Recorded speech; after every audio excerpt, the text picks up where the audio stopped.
ভোরের কুয়াশা তীব্র শীতকে উপেক্ষা করে একসঙ্গে ছুটে চলা 1 কিংবা 2 নয় 12 কিলোমিটার পথ পাড়ি দিতে হাজির নানা বয়সী মানুষ। চোখে ও মুখে আনন্দের ছাপ হবে না বা কেন, চাঁদপুরের গ্রামীণ জনপদে এই প্রথমবারের মতো অনুষ্ঠিত হলো ম্যারাথন প্রতিযোগিতা। আর সেই পথ পাড়ি দিতে ক্লান্তি ভুলে এগিয়ে যাওয়ার চেষ্টা সবার। চাঁদপুরের শারাস্তি উপজেলা পরিষদের আয়োজনে 12 কিলোমিটার ব্যাপী এই ম্যারাথন অনুষ্ঠিত হয়। উপজেলা পরিষদ থেকে শুরু হয়ে আয়নাতলী এবং সবশেষ ডাকাতিয়া নদী পাড়ের ওয়াকওয়ের পশ্চিম প্রান্তে গিয়ে শেষ হয়। জুলাই বিপ্লবের পর এক নতুন বাংলাদেশ প্রতিযোগিতায় অংশ নেওয়া সবার আকাশ ছোঁয়া স্বপ্ন। নতুন বাংলাদেশ গড়ার লক্ষ্যে মাদক ও সন্ত্রাসমুক্ত সমাজ তৈরির প্রত্যয়ে অংশগ্রহণকারীদের। শুধু তাই নয়, সুস্থ দেহ সুস্থ মন গঠনে এই ম্যারাথনের গুরুত্ব তুলে ধরেন তারা। হচ্ছে আমাদের একটা শারীরিক কসরত যেটা, সেটি হচ্ছে আমাদের।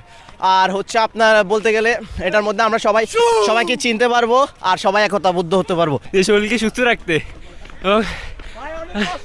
সব সকাল সকাল মাঝে থেকে দূরে থাকতে গ্রহণ করে অনেক ভালো লাগছে, আমাদের কাছে অনেক ভালো লাগতেছে। প্রথমবার ম্যারাথন দৌড়াই, উই আর এনজয়িং। সারাক্ষণ বাসায় থাকতে থাকতে শরীরটা মানে রানিং অবস্থা নাই, এই কারণে একটা সুযোগ পেয়েছি ছুটির দিনে তাই শরীরচর্চা করতেছি। এটা হচ্ছে আমাদের শরীরচর্চার জন্য ভালো, তারপর হচ্ছে ছাত্র জীবনে ব্যায়াম হয়, তার পাশাপাশি শারীরিক চর্চা হয়। এদিকে তারুণ্যদীপ্ত বাংলাদেশে সুস্থ সমাজ গঠনে এই ম্যারাথনের মূল উদ্দেশ্য।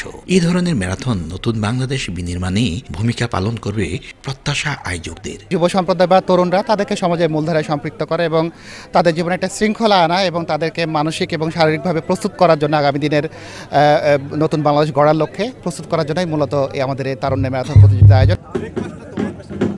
চাঁদপুরে এই প্রথমবারের মতো তারুণ্যের ম্যারাথন, এই ম্যারাথনে অংশ নিয়েছে প্রায় শতাধিকেরও বেশি যুবক, যাদের লক্ষ্য উদ্দেশ্য নতুন এক বাংলাদেশ বিনির্মাণ করবে। সেই লক্ষ্য নিয়ে শারাস্তি উপজেলা প্রশাসন এই তারুণ্যের ম্যারাথনের আয়োজন করেছে। ফারুক আহমদ, সময় সংবাদ, চাঁদপুর।